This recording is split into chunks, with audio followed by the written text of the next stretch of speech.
പശ്ചിമേഷ്യയിൽ ഇസ്രയേലും ഇറാനും തമ്മിലുള്ള സൈനിക നീക്കങ്ങൾ ചരിത്രത്തിലെ ഏറ്റവും കടുത്ത ഘട്ടത്തിലേക്ക് നീങ്ങുകയാണ്. പറന്നിറങ്ങി മൊസാദ് തലവൻ പശ്ചിമേഷ്യ കത്തുന്നു, ഇസ്രയേലിലെ ജനങ്ങളോട് ഒഴിഞ്ഞു പോകാൻ അന്ത്യശാസനം എന്ന രീതിയിൽ സോഷ്യൽ മീഡിയയിലും അന്താരാഷ്ട്ര മാധ്യമങ്ങളിലും പ്രചരിക്കുന്ന വാർത്തകൾ വെറും ഒരു ആവേശത്തിനപ്പുറം കനത്ത യുദ്ധഭീതിയുടെ യഥാർത്ഥ ചിത്രമാണ് വ്യക്തമാകുന്നത്. ഒരേ സമയം വിവിധ അതിർത്തികളിൽ നടക്കുന്ന ആക്രമണങ്ങളും പ്രതിരോധ നീക്കങ്ങളും പശ്ചിമേഷ്യ ഒരു സ്ഫോടനാത്മക സാഹചര്യത്തിലേക്ക് എത്തിച്ചിരിക്കുകയാണ്. ഈ ഒരു കടുത്ത പ്രതിസന്ധികൾക്കിടയിൽ ഇസ്രയേലിന്റെ വിദേശ രഹസ്യ അന്വേഷണ ഏജൻസി ആയിട്ടുള്ള മൊസാദിന്റെ പുതിയ ഡയറക്ടറായിട്ട് മേജർ ജനറൽ റോമൻ ഗോഫ്മാൻ ഔദ്യോഗികമായിട്ട് ചുമതലയേറ്റിരിക്കുകയാണ്. മുൻ മേധാവി ഡേവിഡ് ബാർണിയ സ്ഥാനമൊഴിയുന്നതിനെ തുടർന്നുണ്ടായ ചില നിയമപരമായിട്ടുള്ള തടസ്സങ്ങൾ ഇസ്രയേൽ സുപ്രീം കോടതി നീക്കിയതോടെയാണ് ഗോഫ്മാൻ ഈ ഒരു നിർണായക കസേരയിലേക്ക് എത്തിയത്.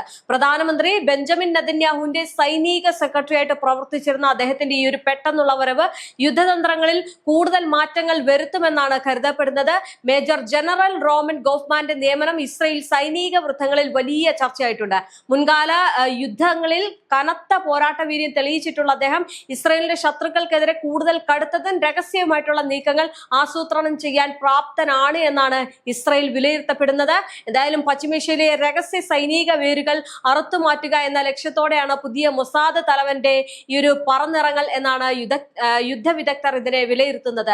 നിലവിൽ പശ്ചിമേഷ്യയുടെ വിവിധ ഭാഗങ്ങളിൽ കടുത്ത യുദ്ധാഗ്നിയിലാണ് ഇസ്രായേൽ ഡിഫൻസ് ഫോഴ്സ്. ലെബനനിലെ ഹിസ്ബുള്ള കേന്ദ്രങ്ങൾക്ക് നേരെയും ഗസയിൽ ശേഷിക്കുന്ന ഹമാസ് താവളങ്ങൾക്ക് നേരെയും വ്യോമാക്രമണം കമാൻഡോ ഓപ്പറേഷനുകളും ശക്തമാക്കിയിരിക്കുകയാണ്. ഇതിന് തിരിച്ചടിയായിട്ടാണ് ഇസ്രായേലിന് നേരെ മിസൈൽ ഡ്രോൺ ആക്രമണങ്ങൾ നടത്താൻ ഇറാനും അവരുടെ സഖ്യകക്ഷികളും നിരന്തരമായിട്ട് ശ്രമിക്കുന്നത്. ഇപ്പോൾ വലിയൊരു താക്കീത് കൂടി ഇസ്രായേലിന് നൽകുകയാണ്. യുദ്ധം കടുത്തതോടെ സാധാരണ ജനങ്ങളോട് ഒഴിഞ്ഞു പോകാനുള്ള കർശനമായിട്ടുള്ള അന്ത്യശാസനങ്ങൾ ഇരുഭാഗത്തു നിന്നും പുറത്തു വന്നിട്ടുണ്ട്. തെക്കൻ ലെബനിലെ പ്രധാന നഗരങ്ങളായിട്ടുള്ള ടൈർ, നബാത്തിയ എന്നിവിടങ്ങളിലെ ജനവാസ മേഖലകളിൽ ഹിസ്ബുള്ളയുടെ സാന്നിധ്യമുണ്ടെന്ന് ആരോപിച്ച് ഇസ്രായേൽ സൈന്യം അവിടുത്തെ ജനങ്ങളോട് ഉടനടി ഒഴിഞ്ഞു പോകാൻ ആവശ്യപ്പെട്ടിരിക്കുകയാണ്. അതോടൊപ്പം തന്നെ ഗസ സിറ്റിയിലെ ചില ബ്ലോക്കുകളിൽ ഉള്ളവരെയും സുരക്ഷിത സ്ഥാനങ്ങളിലേക്ക് മാറണമെന്ന് ഇസ്രായേൽ മുന്നറിയിപ്പ് നൽകിയിട്ടുണ്ട്. യുദ്ധം അമേരിക്ക ഇറാൻ എന്നുള്ളതിൽ മാറി ഇപ്പോൾ വലിയ രീതിയിൽ തന്നെ ഒരു സംഘർഷഭരിതമായിട്ടുള്ള രീതിയിലേക്കാണ് പോകുന്നത്. ലെബനൻ, ഇസ്രായേൽ, ഹിസ്ബുള്ള, അതുപോലെ തന്നെ ഇറാനും അമേരിക്ക ഇപ്പോൾ ഈ ഒരു രീതിയിലേക്കാണ് യുദ്ധത്തിന്റെ കടപ്പ് എന്ന് പറയുന്നത്. മറുവശത്ത് ഇസ്രായേലി ജനങ്ങളോടും ഒഴിഞ്ഞു പോകാൻ ഇറാന്റെ ഭാഗത്ത് നിന്ന് പരോക്ഷമായിട്ടുള്ള അന്ത്യശാസനം വന്നിട്ടുണ്ട്. അത്തരം രീതിയിലേക്കാണ് കാര്യങ്ങളുടെ പോക്ക്. എന്തായാലും വലിയ രീതിയിലുള്ള ഒരു മുന്നറിയിപ്പാണ് ഇപ്പോൾ ഇറാന്റെ ഭാഗത്ത് നിന്ന് ഇസ്രായേലിന് ലഭിച്ചിരിക്കുന്നത്. എന്തായിരിക്കും ഇസ്രായേൽ അതിൽ സ്വീകരിക്കുക എന്നത് നോക്കിക്കാണേണ്ടതുണ്ട്. എന്തായാലും ലെബനൻ തലസ്ഥാനമായിട്ടുള്ള ബെറൂട്ടിന് നേരെ ഇസ്രായേൽ ഇനിയും വലിയ രീതിയിലുള്ള ആക്രമണങ്ങൾ നടത്തിയാൽ അതിശക്തമായിട്ടുള്ള മിസൈൽ വർഷം ഉണ്ടാകുമെന്നാണ് ഇറാന്റെ കടുത്ത മുന്നറിയിപ്പ് എന്ന് പറയുന്നത്. ഇസ്രായേലിന്റെ വടക്കൻ അതിർത്തിയിലുള്ള നഗരങ്ങളിലെ ജനങ്ങൾ സുരക്ഷിത താവളങ്ങളിലേക്ക് മാറേണ്ടി വരുമെന്ന ഭീഷണിയാണ് ഇറാന്റെ ഭാഗത്ത് നിന്നും ഉയരുന്നത്. കരയിലെ യുദ്ധത്തിന് പുറമെ കടലിലും വലിയ പ്രതിസന്ധികൾ രൂപപ്പെടുന്നുണ്ട്. പശ്ചിമേഷ്യ ആകെ മൊത്തത്തിൽ ഭീതിയിലാണ്. ഹോർമുസ് കടലിടുക്ക് വളരെ നിർണായകമാണ്. എന്തായാലും ഹോർമുസ് കടലിടുക്കിൽ ഉപരോധം കൂടി കടുപ്പിക്കുകയാണ്. ഈ ഉപരോധം കടുപ്പിക്കുന്നത് മൂലം ആഗോളതലത്തിൽ വലിയ രീതിയിലുള്ള പ്രതിസന്ധി ഉണ്ടാകുകയാണ്. ഈ ഒരു പ്രതിസന്ധിയുടെ സമ്മർദ്ദത്തിലാണ് അമേരിക്കൻ ട്രംപ് ഉള്ളത്. എന്തായാലും ഇറാന്റെ ഈ ഒരു നീക്കത്തെ പ്രതിരോധിക്കാൻ അമേരിക്കൻ നാവികസേന നേരിട്ട് രംഗത്തിറങ്ങിയതോടെ പേർഷ്യൻ ഗൾഫ് മേഖലയും യുദ്ധത്തിന്റെ പുതിയൊരു കേന്ദ്രമായിട്ട് മാറിയിരിക്കുകയാണ്. അവിടെ ആകെ സംഘർഷാഭരിതമായിട്ടുള്ള കാര്യങ്ങളാണ് ഇപ്പോൾ നടക്കുന്നത്. എന്തായാലും കടുത്ത സാഹചര്യത്തിലും യുദ്ധം ലഘൂകരിക്കാനുള്ള നയതന്ത്ര നീക്കങ്ങൾ ഒരു വശത്ത് സജീവമാണ്. എന്തായാലും US പ്രസിഡന്റ് ഡൊണാൾഡ് ട്രംപിന്റെ മധ്യസ്ഥതയിൽ ഇസ്രയേലും ഹിസ്ബുള്ളയും തമ്മിൽ താൽക്കാലിക വെടിനിർത്തലിനായിട്ടുള്ള ചില ധാരണകൾ ഉണ്ടാക്കുന്നതായിട്ട് പ്രഖ്യാപനങ്ങൾ ഉണ്ടായിരുന്നു. ബെറൂട്ടിന് നേരെയുള്ള കനത്ത ആക്രമണങ്ങൾ ഒഴിവാക്കാൻ ഈ ചർച്ചകൾ സഹായിച്ചെങ്കിലും പൂർണ്ണമായിട്ടുള്ള സമാധാനത്തിലേക്ക് കാര്യങ്ങൾ എത്തിക്കാൻ ഇപ്പോഴും കഴിഞ്ഞിട്ടില്ല. ഇസ്രായേൽ ഹിസ്ബുള്ള ചർച്ചകൾ നടക്കുമ്പോഴും അമേരിക്കയും ഇറാനും തമ്മിലുള്ള നയതന്ത്ര ചർച്ചകൾ പൂർണ്ണമായിട്ടും തടസ്സപ്പെട്ട അവസ്ഥയിലാണുള്ളത്. ഹോർമുസ് കടലിടുക്കിലെ US സൈനിക നീക്കങ്ങൾക്കെതിരെ ഇറാൻ കടുത്ത നിലപാടിലാണുള്ളത്. അമേരിക്കയും ഇസ്രായേലും ചേർന്ന് തങ്ങളെ ഒറ്റപ്പെടുത്താൻ ശ്രമിച്ചാൽ മേഖലയിലെ ഒന്നടങ്കം വലിയൊരു യുദ്ധത്തിലേക്ക് തള്ളിവിടാൻ മടിക്കില്ല എന്ന സൂചനകളാണ് ഇപ്പോൾ ഇറാന്റെ ഭാഗത്ത് നിന്നും ഉണ്ടാകുന്നത്. ഇറാൻ അതിന് തയ്യാറെടുത്തിരിക്കുകയാണ്. ചുരുക്കത്തിൽ പശ്ചിമേഷ്യ മേഖല ഇപ്പോൾ ഒരു വൻ യുദ്ധത്തിന്റെ തൊട്ടടുത്താണ് നിൽക്കുന്നത്. ഏത് നിമിഷവും അത് സംഭവിക്കാം എന്ന രീതിയിലേക്കാണ് കാര്യങ്ങളുടെ പോക്ക്.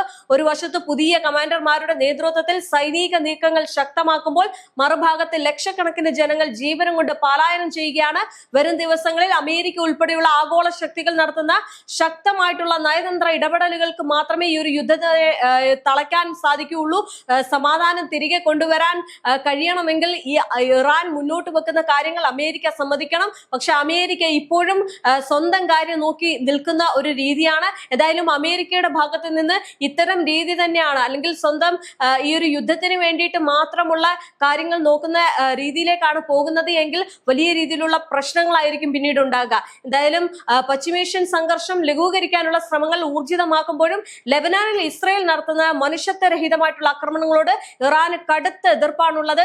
ഇസ്രയേൽ ആക്രമണം US ഇറാൻ വെടിനിർത്തൽ കരാറിന്റെ നഗ്നമായിട്ടുള്ള ലംഘനമാണെന്നും ഇത് അനുവദിക്കാനാകില്ല എന്നും ചൂണ്ടിക്കാട്ടിയാണ് സമാധാന ചർച്ചകളിൽ നിന്ന് ഇപ്പോൾ ഇറാൻ പിന്മാറിയിരിക്കുന്നത്. US-ഉമായിട്ടുള്ള വെടിനിർത്തൽ കരാറുകളിൽ ലെബനാനും ഭാഗമാണെന്ന് ഇറാൻ വിദേശകാര്യ മന്ത്രി അബ്ബാസ് അരാഗ്ചി എക്സിൽ കുറിച്ചിരുന്നു. ഇതിനെതിരായിട്ടുള്ള ഏത് ലംഘനങ്ങളെയും കടുത്ത കുറ്റങ്ങളായിട്ട് ചുമത്തുമെന്നും ശക്തമായിട്ട് പ്രതികരിക്കുമെന്നുമാണ് അരാഗ്ചി കുറിക്കുകയുണ്ടായത്. എന്തായാലും ലെബനാനിലെ ഇസ്രയേൽ ആക്രമണങ്ങളിൽ പ്രതിഷേധിച്ച് അമേരിക്കയുമായിട്ട് മധ്യസ്ഥർ വഴി നടത്തി വന്ന പ്രാഥമിക ചർച്ചകളിൽ നിന്നും സന്ദേശങ്ങൾ കൈമാറുന്നതിൽ നിന്നും ഇറാൻ താൽക്കാലികമായിട്ട് പിന്മാറിയത് ഈ യുദ്ധം അടുത്ത ഘട്ടത്തിലേക്ക് കൊണ്ടുപോകുമെന്ന കാര്യത്തിൽ ഒരു സംശയമില്ല.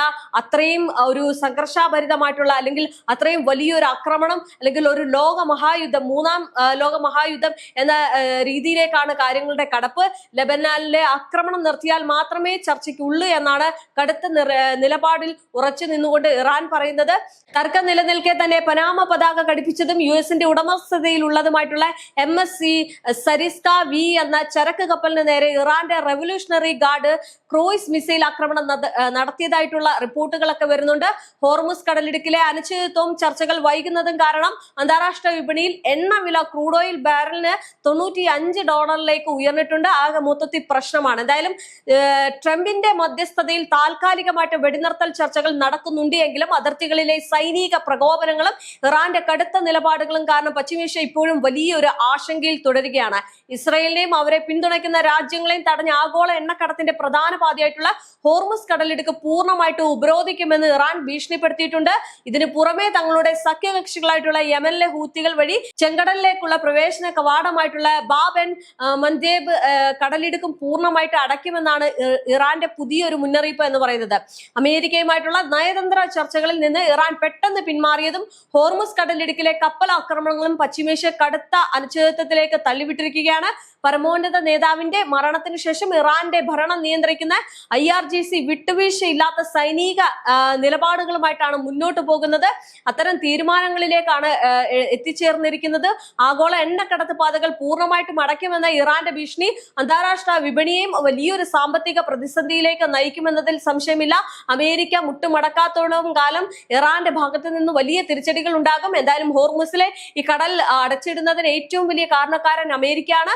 അമേരിക്കൻ പ്രസിഡന്റ് ഡൊണാൾഡ് ട്രംപിന്റെ മധ്യസ്ഥതയിൽ ഇസ്രയേലും ഹിസ്ബുള്ളയും തമ്മിൽ താൽക്കാലികമായിട്ടുള്ള ആക്രമണങ്ങൾ നിർത്താൻ ധാരണയായിട്ടുണ്ട് എങ്കിലും ഇറാന്റെ കടുത്ത നിലപാടുകൾ കാരണം ഈ ഒരു വെടിനിർത്തൽ എത്ര നാൾ നീണ്ടു നിൽക്കുമെന്നുള്ള അതും പ്രവചിക്കാൻ കഴിയാത്ത ഒരു കാര്യമാണ്. എന്തായാലും പുതിയ മൊസാദ് തലവന്റെ ചുമതലയേൽക്കലും ഇരുഭാഗത്തു നിന്നുള്ള സിവിലിയൻ ഒഴിപ്പിക്കലുകളും സൂചിപ്പിക്കുന്നത് ഒരു വലിയ പോരാട്ടത്തിനുള്ള ഒരുക്കങ്ങൾ ഇപ്പോൾ അണിയറയിൽ സജീവമാണ് എന്നുള്ളതാണ്. വരും ദിവസങ്ങളിൽ അമേരിക്കയും ഇറാനും തമ്മിൽ ഹോർമുസ് പ്രതിസന്ധി പരിഹരിക്കാൻ നടത്തുന്ന അടിയന്തര ഇടപെടലുകൾ മാത്രമായിരിക്കും ഇനിയൊരു വൻ യുദ്ധത്തിന്റെ ഭാവി നിർണ്ണയിക്കുക. എന്തായാലും ആകെ കൈവിട്ടു പോയിരിക്കുകയാണ്. യുദ്ധത്തെ ആർക്കും പിടിച്ചു നിർത്താൻ കഴിയുന്നില്ല, പിടിച്ചെടുക്കാൻ കഴിയുന്നില്ല. ആകെ മൊത്തത്തിൽ പ്രശ്നമാണ്. എന്തായാലും അമേരിക്കയും ഇസ്രയേലും കൂടി ഒന്നിച്ചു കളിച്ച് ഈ ഒരു യുദ്ധത്തിൽ രണ്ട് രാജ്യങ്ങളും പടുകുഴിയിലേക്ക് പോകുന്ന രീതിയിലേക്കാണ് ഇറാന്റെ തീരുമാനങ്ങൾ വരുന്നത്. എന്തായാലും ഇറാൻ കടുത്ത നിലപാടുകളുമായിട്ട് തന്നെയാണ് മുന്നോട്ട് പോകുന്നത്. ചതിക്കുന്ന ആളുകളുടെ കൂടെ അല്ലെങ്കിൽ ചതിക്കുന്ന രാജ്യത്തിന്റെ കൂടെ നിൽക്കില്ല എന്ന നിലപാടാണ് ഇറാൻ വ്യക്തമാക്കുന്നത്. എന്തായാലും നിലവിൽ വെടിനിർത്തൽ ചർച്ചകളിൽ നിന്നും ഇറാൻ പൂർണ്ണമായിട്ട് പിന്മാറിയത് വലിയൊരു യുദ്ധത്തിനുള്ള തയ്യാറെടുപ്പാണ് എന്നാണ് കണക്കുകൂട്ടുന്നത്.